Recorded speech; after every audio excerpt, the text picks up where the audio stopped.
Hello, August 2nd, 2025. This is Professor Pramod Parajuli speaking on behalf of myself and a process that is, we call it emergent process, representing the Nepalese diaspora and the Nepalese uh, geography there, as well as the greater Himalayas.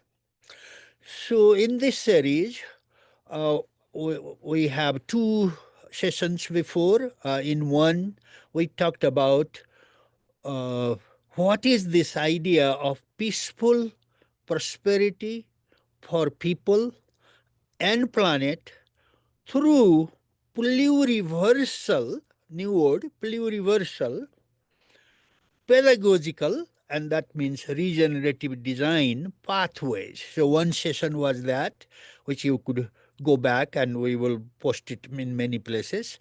The other one we were talking about is that we are now envisioning a series of a number of place-based bioregional, a kind of, if you know about acupuncture, acupressure point in the body, we are beginning to identify those points in the Kali Gandaki watershed river system that is in the middle of that runs in the middle of Nepal, and also the Karnali, which another big river system in Nepal originating from Mansarovar and Mount Kailas area. So we are beginning to identify where those acupuncture, acupressure points of our geography, biogeography, culture, economy, trade route, the flow of the river, where are they? And so far, we have preliminary indications that there might be 10 to 15 in Nepal within these two river systems, and then we are also now exploring with colleagues from Indian Himalayas. There could be two, three there or more, and the Chinese Himalayas, Bhutanese, and may gradually we will move towards Pakistan and Afghanistan and all that. So the purpose here is to identify the leverage points, the special strength areas of this larger entity called what my friends in Nepal are wanting to say is this emergent Nepal as the core of that Himalayan complex. In Nepali, we call it Udiyaman Nepal, and the Brihat Himalayas, the greater Himalayas, what might be a certain kind of a sketching of the possibility as a global classroom, as a global health and a healing place, as a global place where there is a culinary profusion with the idea of abundance building from nature and culture.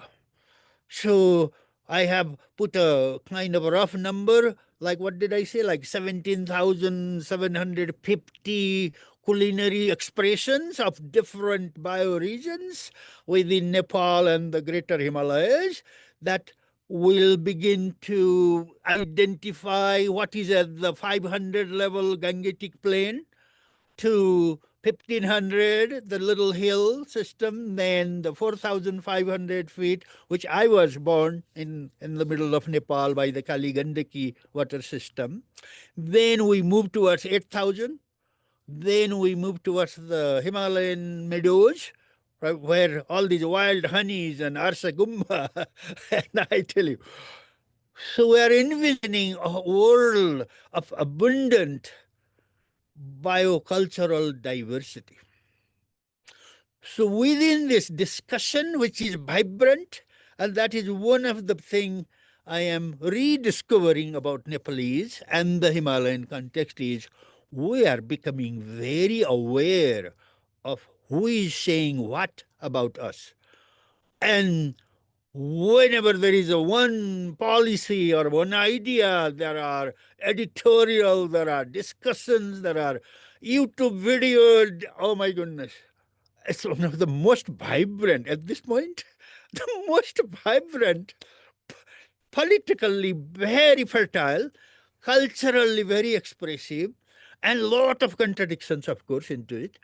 But nevertheless, a very vibrant civil society, political society, cultural society, technological society. And now we are beginning to articulate the ecological expression of this emergent Nepal and the greater Himalayas. And there we are not just talking about what's in our wish list, but more through design, which we call the regenerative design in Nepali, that is Punarjibit Garne design. Not only Punarjagaran, the awareness which we did a lot, but Punarjibit, meaning the soil is in trouble, is no longer fertile. How do you regenerate that soil into life? How do you bring carbon into it? So we could have hundreds of design innovations, and which we will bring forth in an event, annual event now planned.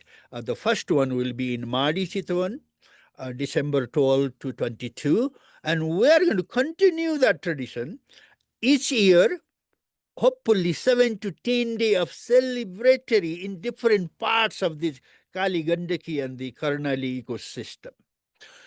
So today I want to talk about some conceptual framework or a template that might give us a little more cohesive, more composite, more integrative understanding of what are these ingredients of this regenerating, this emergent Nepali design, dream to design, and also bringing in the insights from the greater Himalayas. And today, in this section, I want to talk about the template that I have assembled. As a professor, that's what you do.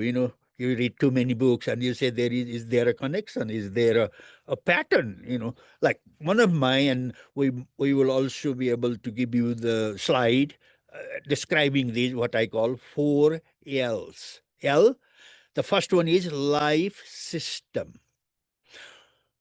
At any point in your life or at any inch in earth, on earth, in nature, you will see it's all about the flowering of life.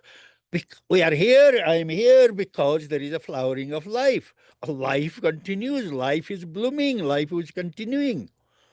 And that I am proposing is the very basis of whatever we are wanting to do. If you kill life, if you make life system less, you are not doing good. But if you are enhancing life, if you are creating more conditions for life to emerge and thrive, you are doing better and better and better. And for this, we are working with ideas generated by someone like Janine Benyus. Look for biomimicry principles. And then also there is another very, very provocative thinker. Her name is Kate Raworth, and who developed this idea of donut economics, where the life system should be governing what we do in the second L, that is livelihood. You might call it economy, you might call it, job sector, or what humans do within this larger theater of the life system. So the second one is livelihood in my 4L, life system, livelihood, what the human does. It's almost like the atmosphere, the human museum, the library, classroom, the hospital, the transportation system, memoirs, books. That is what humans do, the livelihood. But should not that livelihood, the second L, be in service of the main L, life system? So that is what we are exploring in the Nepalese and the greater Himalayan context. The third L comes very important.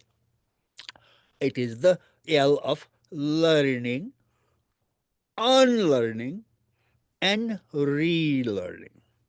Because as a Homo sapiens sapien, we are supposed to be wise and wise, more wise. But have we become unwise? Do we need to unlearn in order to make the life and the livelihood thriving? Do you see? So the theater of learning then becomes a core idea of, of this 4L. As you can now see, then the learning, we need to take it away from the schooling, the window of schooling and colleging and universities, to learning wide openly into the life system. In Nepali, we call it Jivansala raw Sikai should be integrated.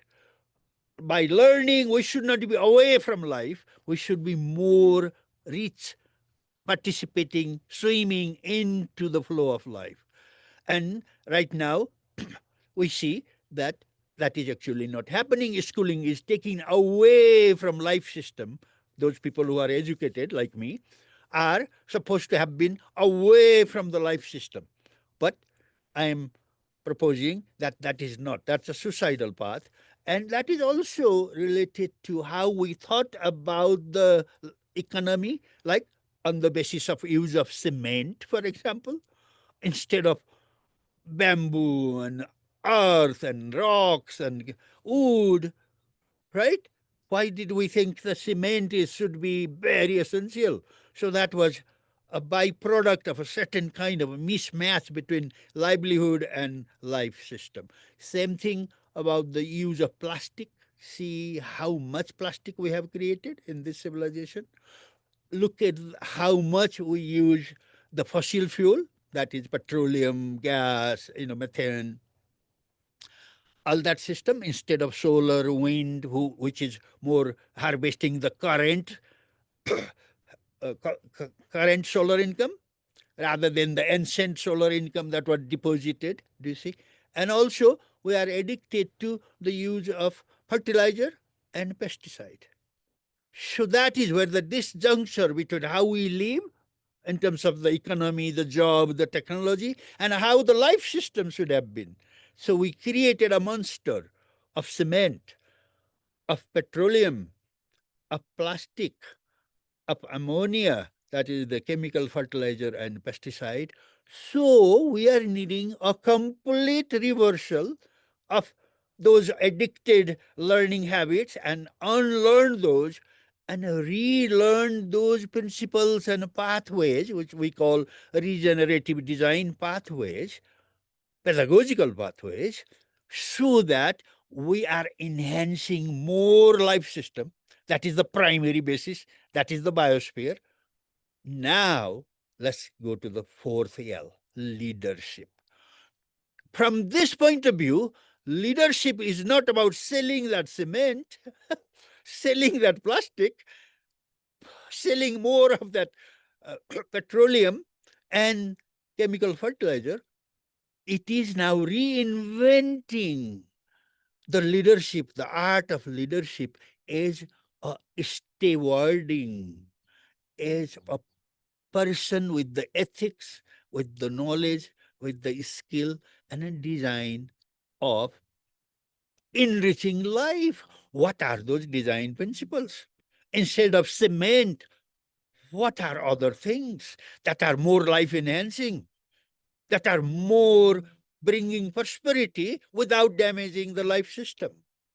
This is what we're exploring in hundreds and thousands of ways. And now I have been very busy because there is a headmaster in our Nepali system called Narayan Sigdel, who is already demonstrating how this kind of a prototype of a learning and a new leadership could be in a high school in Surkhet, in the western part of Nepal. That high school name is Janajyoti Secondary School.